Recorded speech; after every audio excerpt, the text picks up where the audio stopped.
To the members of the press who took offense in my social media post, I sincerely apologize. Sensitive information has been removed. I understand that the media endeavored to get my side of the story. I acknowledge your efforts. I'm sorry, and I could have handled it better.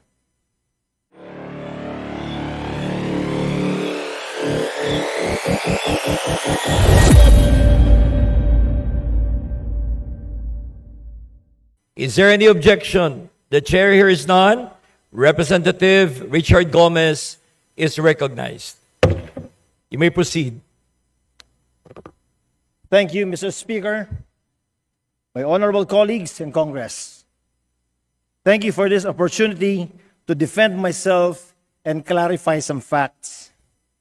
To the members of the press who took offense in my social media post, I sincerely apologize. Sensitive information has been removed. I understand that the media endeavored to get my side of the story. I acknowledge your efforts. I'm sorry, and I could have handled it better. Ladies and gentlemen, when President Bongbong Marcos called the attention of public servants and contractors involved in faulty flood control projects, I consider the following as his objectives. Number one, to finally put an end to the debilitating floods that we continue to experience nationwide. And two, to restore integrity and accountability in public service.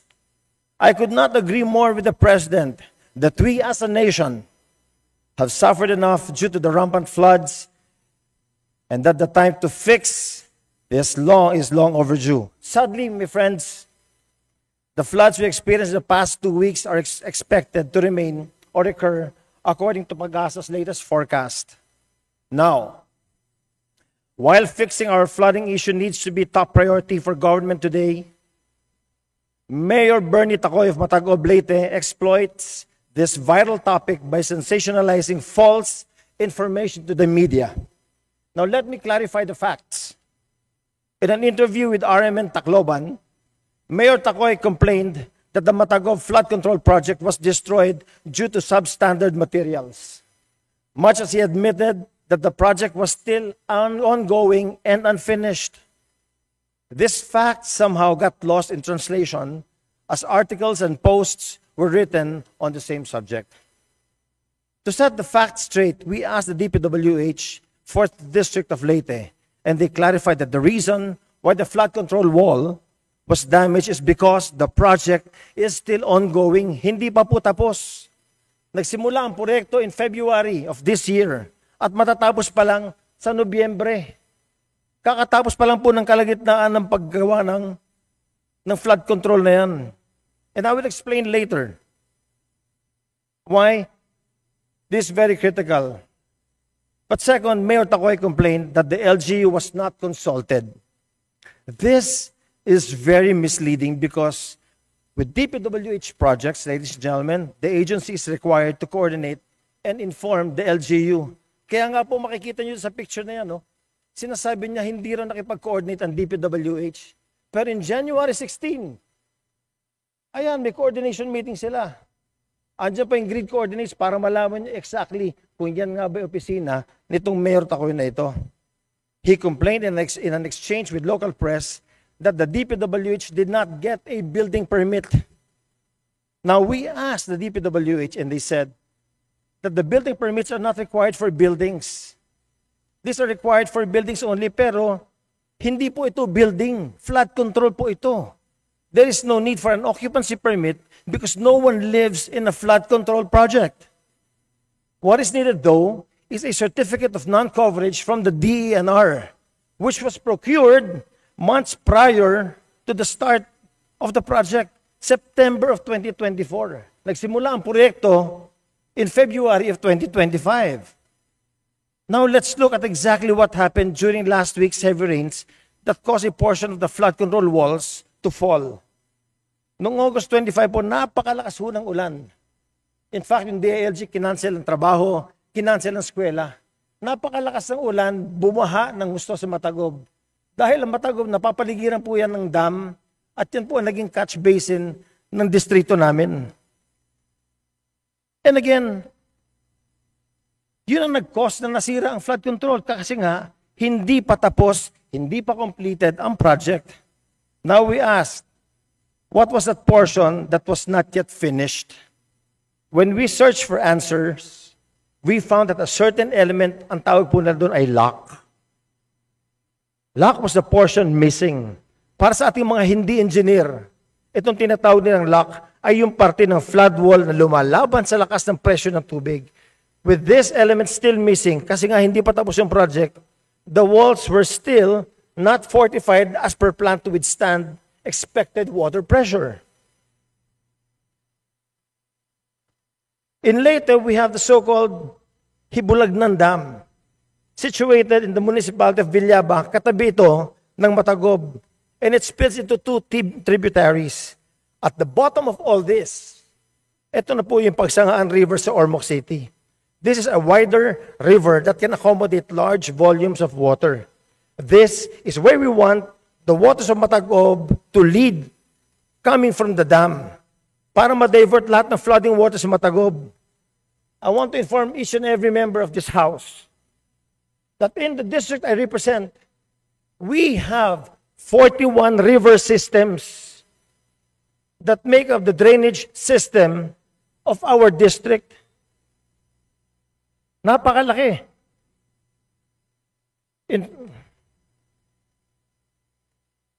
Now, a visit of the actual project is in question.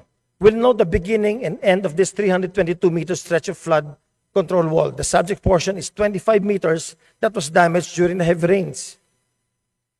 Tandaan po natin, hindi pa tapos ang proyekto nito at nakaschedule pa lang ito matapos by November 27.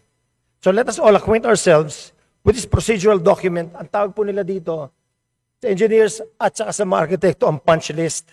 Tinatanong natin, paano natin malaman na tapos na talaga ang proyekto?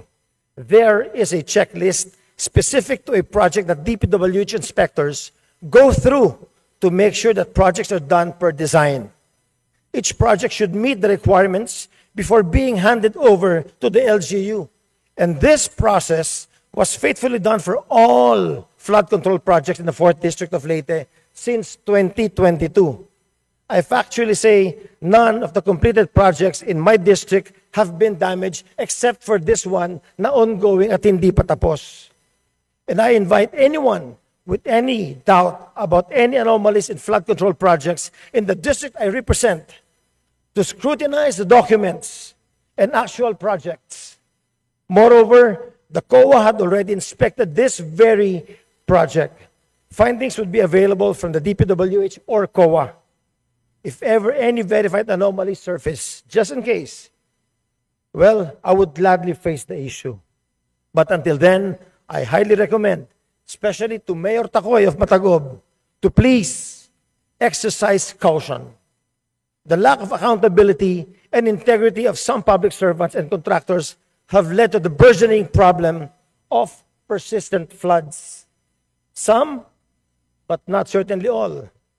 In fact, accountability and integrity of work must be expected across all professions, not just us lawmakers, and we cannot simply weaponize popular issues like this to make baseless accusations on just anybody, on just anyone. And therefore, proper verification of facts must be exercised. This is the only responsible thing to do. Tayo na mga kongresista, ang trabaho natin, gumawa ng batas. Ang sunod, ginagawa natin trabaho, mag-request ng pondo. Pag naaprubahan, dumidiretso sa DPWH. Sila nagpapabidding, binibigay sa mga natural winning bidders. Pero bago magsimula ang nasabing proyekto ng DPWH, dumadaan sa coordination to sa mga LGU. Kung saan gagawin ang proyekto at sinisigurong kumukuha ng necessary government documents for the purpose of constructing government projects. Kaya napakalaking kalokohan ang ginawa ni Mayor Tacoy na paglinlang sa press at sa tao ukol sa ongoing flood control program. Dahil sa misinformation na binigay niya, nilunok ito ng publiko as gospel truth sa lahat ng mga lumabas na interview niya sa radyo at sa TV. mga kaibigan, mga kasama sa gobyerno, huwag natin payagan na magwagi ang kasinungalingan at maling pagbibigay ng impormasyon. Then comes the issue of ethics. I looked up the meaning of ethics online and it says, ethics is a study of what is morally right and wrong, good and bad, involving systems of moral principles and values. It includes examining our values, principles, and purposes to determine how we should live and interact with others, ensuring fairness, respect for rights, and the minimization of harm. This was my contention when I called out Mayor of Baguio City, Benji Magalong, when he was issuing blanket statements implying that all congressmen in this house are corrupt. By all means, Mista, call out corruption. That is both a responsibility and a moral duty. Tutulungan kita. Labanan natin ng korupsyon. But one must draw the line when it comes to generalization. It is responsible to make the fault of one. It is irresponsible to make the fault of one apply to all. Baliktad po natin ang lamesa. Kung merong corrupt na mayor, tama ba sabihin natin na lahat ng mayor ay corrupt din? Of course not. The answer is very elementary. Now, dito sa sarili nating bahay, Deputy Speaker Ronnie Puno would fault me for defending myself from baseless attacks and cite the same as an ethical issue. I've been asked about the statements of DS Puno. It is good that he touched on the issue of ethics. I agree. The House should step up and lead by example. In fact, this should have been done a long time ago. Let us go back to where this whole trouble started. Saan ba nagsimula ito? Saan ba ang punot dulo nito? Anomalous flood control program. Sa budget ng presidente, kinailangan pa niya mag-veto. Kasi nga hindi na reflected sa kanyang vision. Mabuti na rin na nanggaling kay DS Puno mismo ang issue ng ethics dahil gusto niya na isa lang sa ethics committee ang kapwa niya, kongresista. Mabuti siguro kung balikan natin ang punot dulo nitong buong kontrobersya na hinaharap natin. Itong flood control na inabuso ng ilan pero sinagasaan ng lahat. Huwag po natin lahatin. Kung may ethics committee man lang, isa lang din natin yung kumate ng budget. Huwag na natin simulan sa 2022. Kung gusto nyo, kahit nung 2025 lang. The same standard should apply to all.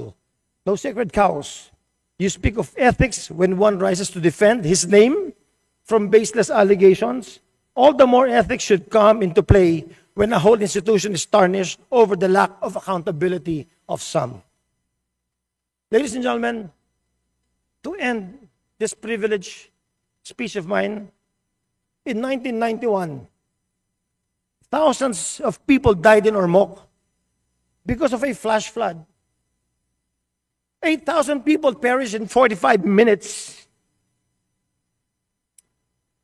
But under our watch, we have gone to great lengths to ensure that all projects are not substandard and all are above board.